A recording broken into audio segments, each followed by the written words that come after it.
Hello my dear students. आज हम लोग समझेंगे process of protein synthesis in prokaryotes. और ये बहुत ही इम्पोर्टेंट टॉपिक है और इस साल 2023 में पूछे जा सकते हैं। और इस टॉपिक को स्टार्ट करने से पहले मैं ये कहना चाहूँगा कि आप प्लेलिस्ट पे जाइए। प्लेलिस्ट पे वहाँ पे मॉलिक्यूलर बायोलॉजी की जो ऑप्शन है वहाँ पे क्लिक कीजिए और जितने सारे भी वीडियो होंगे, ठीक है, जितने भी वीडियो होंगे वो सारे वीडियोज़ को आप वॉच कर लो। और एक बात है कि कहना चाहूँगा मैं यहाँ पे कि नवंबर महीना में सिलेक्शन क्वेश्चन दूंगा, ठीक है, तो उसके लिए वेटिंग लिस्ट में रहिए। तो फिलहाल अभी इसको समझते हैं। Process of protein synthesis in prokaryotes.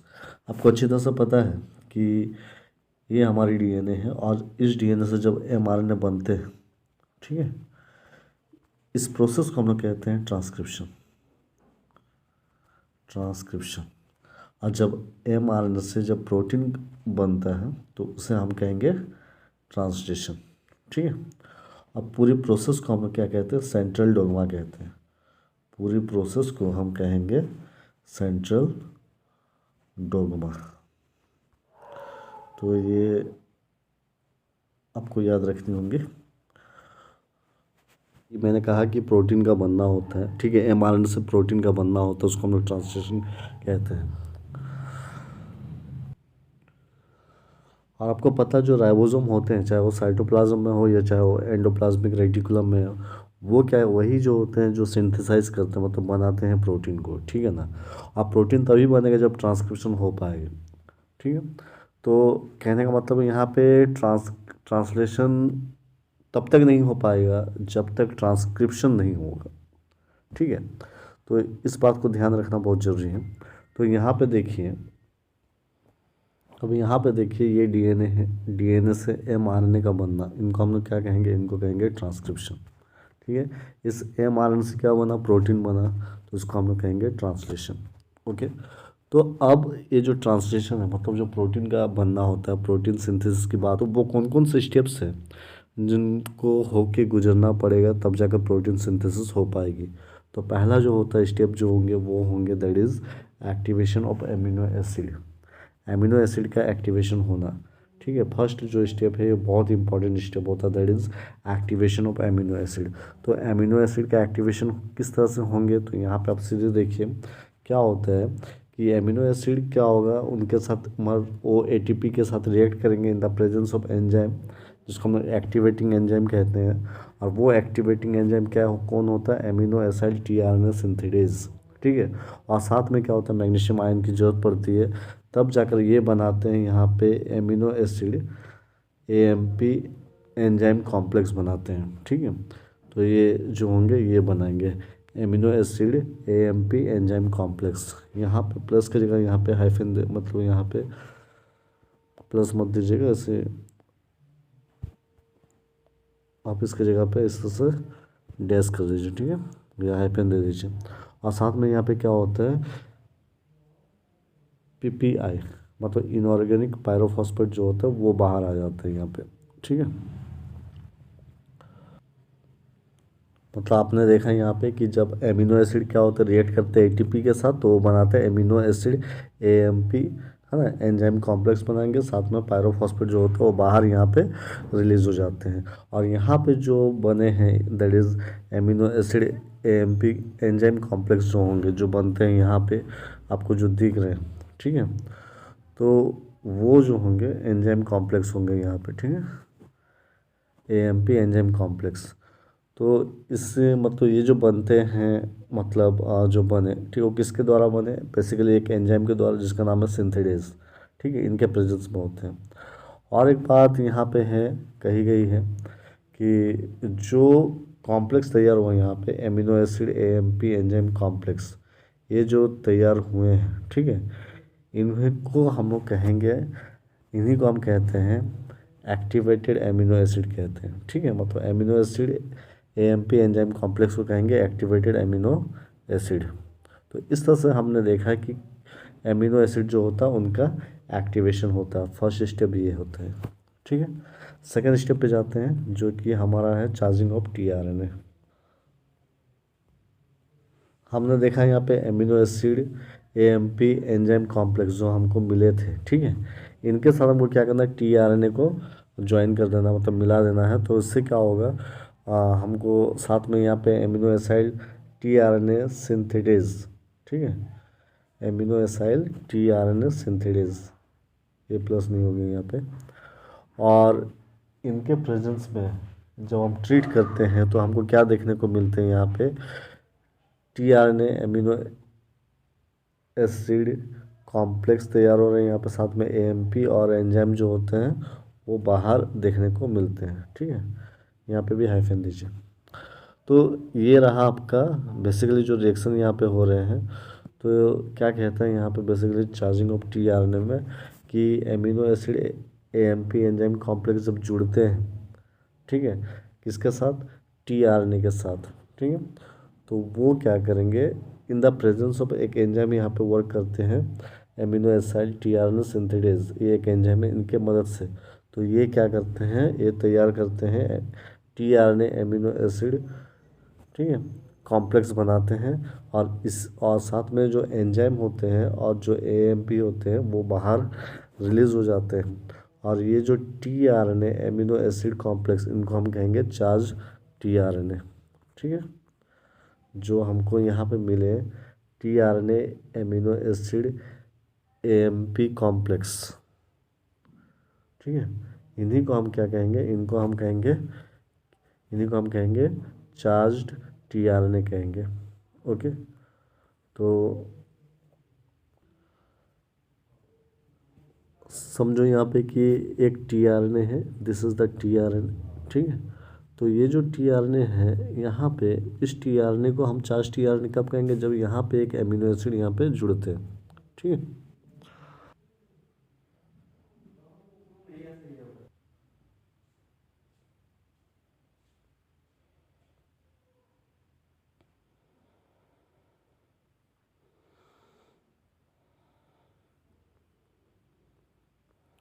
अब समझते हैं हम थर्ड स्टेप को, दैट अब समझते हैं यहाँ पे इनिशिएशन ऑफ पॉलीपेप्टाइड चेन को, जो कि ये तीसरा स्टेप्स होती है यहाँ पे प्रोटीन सिंथेसिस के लिए। तो इसमें होता है क्या इनिशिएशन में, कि सबसे पहले क्या होगा कि इनिशिएशन फैक्टर 3 जो होते हैं वो जुड़ जाते हैं 30S राइबोसोम के साथ।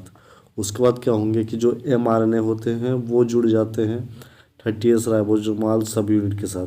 वो इस तरह से जुड़ेंगे कि AUG जो होते हैं, जो कोडन है, वो इस तरह से रहेंगे कि वहाँ पे पी साइड आपको देखने को मिलेंगे, और उसके बाद जो होंगे वो ए साइड होंगे। कहने का मतलब ये है कि अगर ये 30S है, ठीक है, तो इस 30S सब यूनिट जो होते हैं राइबोसोम के, यहाँ पे क्या होते हैं, सबसे पहले क्या होता है IF3 जो होते हैं इनिशिएशन फैक्टर 3, ये आकर यहाँ पे बाइंड करते हैं। उसके बाद क्या होंगे, ये उसके बाद जो होते हैं ये जो mRNA होती है, ठीक है,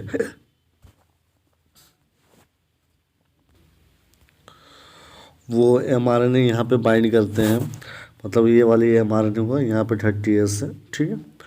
उसके बाद ये जो mRNA आने के बाद इस mRNA में जो कोडन होते हैं AUG, ठीक है, ये इस तरह से यहाँ पे अरेंज होंगे ताकि क्या होंगे, जो यहाँ पे जो पी साइड होते हैं, आपको अच्छी तरह से पता है कि जो 50S होते हैं वहाँ पे क्या होता है, ए साइड, पी साइड और ई साइड होती है जो राइबोसोम के होते हैं, ठीक है। तो पी साइड क्या होगा, इस तरह से अरेंज रहेंगे कि AUG के कोडन यहाँ पे होंगे। यहाँ पे क्या होता है, एक टीआरएनए क्या करेंगे अपने साथ जो होते हैं, ठीक है, अपने साथ ये टीआरएनए है तो अपने साथ क्या करेंगे, ये जो टीआरएनए है एमिनो एसिड को लेते हुए आएंगे। जिस एमिनो एसिड को वो लेते हुए आएंगे उस एमिनो एसिड का नाम होता है फॉर्माइलेटेड मिथ्योनिन, ठीक है। तो वो ये जो टीआरएनए है ये आएंगे और पी साइड पे आके बैठ जाते हैं। ओके, यहाँ पे क्या होगा, पी साइड पे आके वो बैठ जाएंगे, मतलब ये हमारे जो पी साइड है यहाँ पे टीआरएनए आके यहाँ पे आके बैठते हैं यहाँ पे, ठीक है। और साथ यहाँ पे जो रहता है, जो एमिनो एसिड रहता है उसका नाम है फॉर्मुलेटेड मिथ्योनिन। तो ये रही बात है। अब सवाल यही उठता है कि ये ए साइड पे क्यों नहीं आकर बैठे, पी साइड पे ही क्यों बैठा? क्योंकि यहाँ पे क्या होता है, और मतलब और एक इनिशिएशन फैक्टर होते हैं जिनको हम लोग कहते हैं इनिशिएशन फैक्टर 1। ये क्या करते हैं, जो टीआरएनए में जो एमिनो एसिड है, मतलब फॉर्मुलेटेड मिथ्योनिन जो वहाँ पे था, ठीक है, उसको ए साइड पे बैठने नहीं देते। इनका काम है, मतलब इनिशिएशन फैक्टर 1 का काम है, वो क्या करेगा, वो प्रिवेंट्स करेंगे, मतलब वो क्या करेगा, वो वहाँ पे रोकते हैं उनको, मतलब ए साइड पे बैठने नहीं देंगे। तो इसी वजह से क्या होता है कि जो एफमेट है, ठीक है, जो टीआरएनए एफमेट टीआरएनए जो है वो आके पी साइड पे बैठते हैं, और इनको जो लाने का काम है वो कौन करते हैं, इनिशिएशन फैक्टर 2, ठीक है। और इनिशिएशन फैक्टर 2 को जो एनर्जी मिलती है वो किसके थ्रू मिलेगी, वो जीटीपी के थ्रू मिलती है। तो ये सब बातें रही यहाँ पे। और एक बातें हैं यहाँ पे कि साइन डायगोनल सीक्वेंस जो होते हैं एमआरएनए में जो प्रेजेंट होते हैं, ठीक है, वो ये भी गाइड करते हैं कि करेक्ट पोजीशन में AUG कोडन पे पीस साइड है कि नहीं, ठीक है। ये सारे चीज़ को वो यहाँ पे गाइड करते हैं, ठीक है। तो हमने देखा पी साइड पे क्या हुआ है कि एफमेट जो होते हैं वो आके वहाँ पे बाइंड कर जाते हैं। उसके बाद जो हमने देखा IF3 पहले आए थे, फिर हम लोगों ने देखा कि IF2 जो था वो क्या वही थे। उसका फिर हम लोगों ने IF1 को देखे थे, मतलब इनिशिएशन फैक्टर 1 को। हाँ, तो ये सारे के सारे क्या होता है, बाद में वो रिलीज़ हो जाते हैं, ठीक है। तो इस तरह से, तो ये जो है डायग्राम्स आप देख सकते हो यहाँ पे कि इस 30s में क्या होता है कि सबसे पहले यहाँ पे हम लोगों ने देखा IF3 जो होते हैं वो आते हैं। फिर उसके बाद क्या हुआ कि यहाँ पे mRNA जो होते हैं ये आपको देखने को मिल रहा है, this one is the mRNA, है कि नहीं। यहाँ पे देखिए, यहाँ पे IF3 है, IF2 भी आ जाते हैं, IF1 भी आते हैं। यहाँ पे जो टीआरएनए है तो वहाँ पे अपने साथ क्या होता है, फॉर्मुलेटेड मिथ्योनिन को लेकर आता है, मतलब एफमेट है, ठीक है। और ये जो एफमेट है एक्चुअली में ये जो एफमेट है ये एक्चुअली में कहाँ पे, पी साइड पे। तो ये जो है आपके ए साइड होंगे, ये ई साइड होंगे। तो ये वाला जो साइड होंगे, दिस साइड, इसको हम लोग क्या साइड बोलेंगे, पी साइड बोलते हैं। तो पी साइड पे हमको एफमेट देखने को मिलते हैं, है कि नहीं। तो आपने देखा ये जो है ये वाली है एफमेट, ठीक है, जो कि पी साइड पे है। तो इस तरह से आपको देखने को मिल रहा है। यहाँ तक ये बातें कही गई हैं।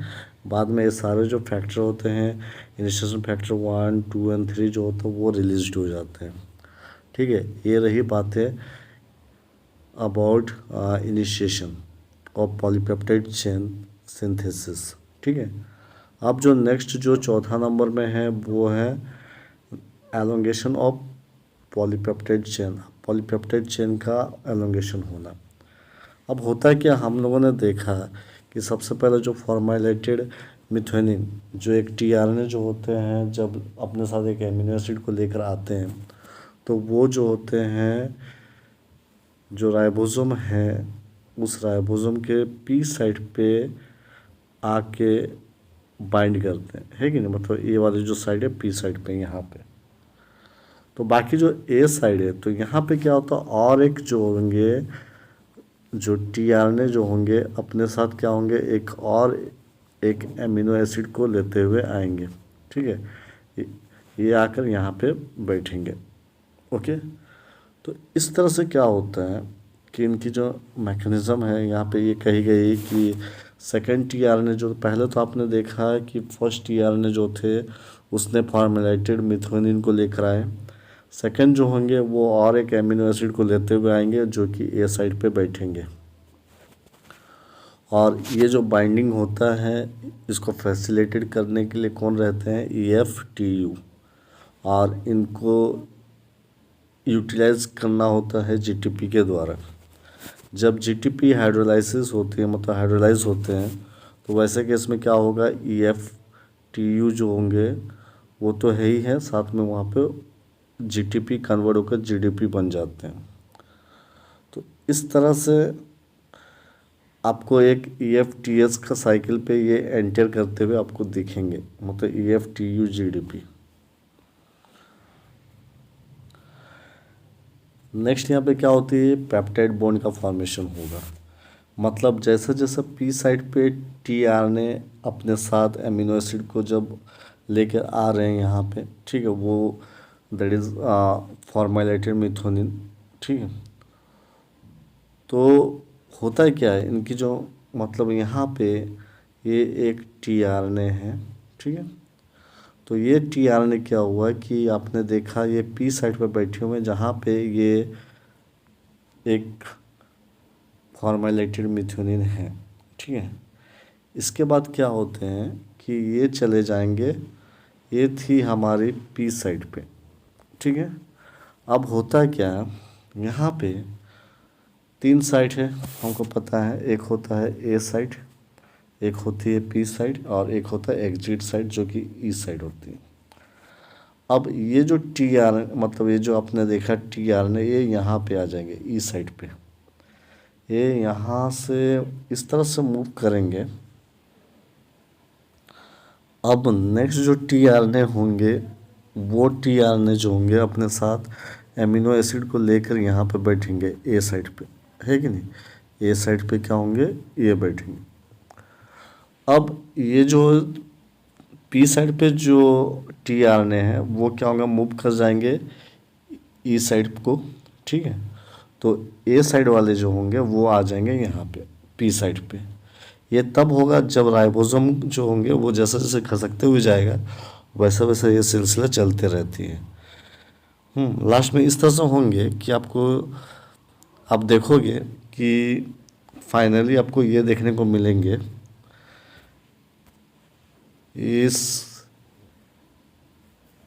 ये जो साइट है हमारी ए साइट, पी साइट और ई साइट, तो फाइनली आप देखोगे जो tRNA है वो ई साइट पे आ जाएंगे और ई साइट पे आ जाएंगे और अपने साथ कुछ मतलब जो एमिनो एसिड थे उसको क्या करेंगे, पी साइड में छोड़ के चले जाते हैं, ठीक है। तो जो भी tRNA आएंगे वो अपने साथ एक एमिनो एसिड को लेते हुए आएंगे और वो क्या करेंगे, इस पी साइड में उस एमिनो एसिड को छोड़ते हुए जाते रहते हैं, ठीक है। जिसके वजह से क्या होता है कि यहाँ पे एक पॉलीपेप्टाइड चेन जो होते हैं वो बनते हुए दिखते हैं। मैं यहाँ पे एक कलर से दिखा रहा हूँ, ठीक है। आप समझ लो कि ये जो है एक पॉलीपेप्टाइड चेन, क्योंकि यहाँ पे क्या होता है कि आपने देखा कि जो tRNA है वो ए साइड से पी साइड में आए, फिर पी साइड से ई साइड को आएंगे और ई साइड से क्या होता है बाहर निकल जाते हैं। लेकिन पी साइड पे क्या होता है, एक चेन यहाँ पे बनाते हुए जाते हैं, ये वाली जो चेन आपको दिख रहे हैं, ठीक है।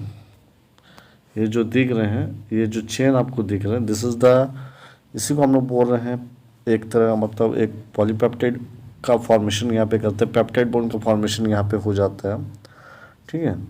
तो और यहाँ पे ये जो बनते हैं एक एंजाइम की मदद से बनते हैं, उस एंजाइम का नाम होता है ट्रांसफेरेज। और ये सिलसिला कब होता है, जब राइबोसोम जो होते हैं घसकते हुए जाएंगे, जब उनका ट्रांसलोकेशन होता है। तो ये बात जो होती है, ठीक है। तो इस तरह से क्या होता है कि हमने देखा कि पहले तो क्या होगा कि tRNA अपने साथ फॉर्मेलाइटेड मिथोनिन को लेते हुए आएंगे, पी साइड पे बैठेंगे। उसके बाद वो वहाँ पे उस एमिनो एसिड को पी साइड पे छोड़ के फिर वो tRNA ई साइड पे आके बाहर निकल जाते हैं, ठीक है। तो ए साइड पे क्या होते हैं, फिर और एक tRNA आएंगे अपने साथ एमिनो एसिड को लेकर आएंगे, फिर वो पी साइड पे जाएंगे, फिर पी से ई साइड की ओर जाएंगे वहाँ पे, लेकिन पी साइड में क्या करेंगे, एमिनो एसिड को छोड़ते हुए जाते हैं। तो इस तरह से क्या होता है, हमने देखा कि एक लॉन्ग पेप्टाइड बॉन्ड का भी फॉर्मेशन हो रहा है, एक प्रोटीन का चेन का फॉर्मेशन होता है। तो ये तभी हो पाता है जिस जब राइबोसोम जो होते हैं उनका ट्रांसलोकेशन होता है। तो यही बात यहाँ पे कही गई है यहाँ पे, ठीक है। तो इस तरह से कॉन्टिन्यूसली ये क्या करेंगे, एक पॉलीपेप्टाइड चेन जो होंगे, एक एमिनो एसिड का पॉलीपेप्टाइड चेन जो होता है वो वहाँ पे बनाते हुए जाता है। ठीक है, तो हमने देखा कि ये मेरी पी साइट है। तो पी साइट पे क्या होता है, एक पॉलीपेप्टाइड चेन जो होते हैं वो बनते हुए जाते हैं। और ई साइड में क्या होता है, एग्जिट साइड होते हैं जहाँ से टी आर एन ए बाहर निकल जाते हैं। और ए साइड पे क्या होता है कि एक नया टी आर एन ए अपने साथ एमिनो एसिड को लेते हुए बैठते हैं। ये बातें अभी तक यहाँ पे कही गई है। तो इस तरह से क्या होता है कि यहाँ पे एलोंगेशन हो रहा है। ठीक है ना, तो एलोंगेशन की बातें हम लोगों ने कही यहाँ पे कि एक पॉलीपेप्टाइड चेन का एलोंगेशन हुआ। फाइनली जो होता है, जो लास्ट में हम बातें करेंगे, वो होता है टर्मिनेशन। टर्मिनेशन में सीधी सी बात है, यहाँ पे क्या होता है कि जो पेप्टाइड बॉन्ड का जो फॉर्मेशन हुआ, जिस तरह से पॉलीपेप्टाइड चेन जो होता बन रहे थे, उनकी एलोंगेशन हो रही थी, तो ये तब तक कॉन्टिन्यूसली चले जा रहा था, चलते जा रहा था, जब तक ए साइड पे, मतलब तो ये इस तरह से समझिए, यहाँ पे क्या होता है, ए साइड पे क्या होते हैं, टी आर ने आते रहते हैं, अपने साथ एमिनो एसिड को लाते रहते हैं, फिर ये आ जाएंगे पी साइड पे, पी साइड के बाद फिर आ जाएंगे ई साइड पे। तो ए साइड पे जब आते रहेंगे तो उनको तो रोकना पड़ेगा ना। तो स्टॉप कोडन क्या करते हैं यहाँ पे, ठीक है, स्टॉप कोडन का काम होता है कि उनको स्टॉप कर देंगे, मतलब उनको अब वहाँ पे ए साइड पे अब नहीं आ पाएंगे, जिसके वजह से टी आर ने अपने साथ एमिनो एसिड को ए साइड पे नहीं लेकर आएंगे और ना ही वहाँ पे बैठेंगे। ठीक है ना, तो वो काम जो होता है स्टॉप कोडन का होता है। तो फाइनली जब ए साइड पे नहीं आएंगे टी आर ने, तो आप देखोगे अब क्या होगा, पॉलीपेप्टाइड चेन का बनना बंद हो जाएगा वहाँ पे। ठीक है ना, वो स्टॉप हो जाएगा।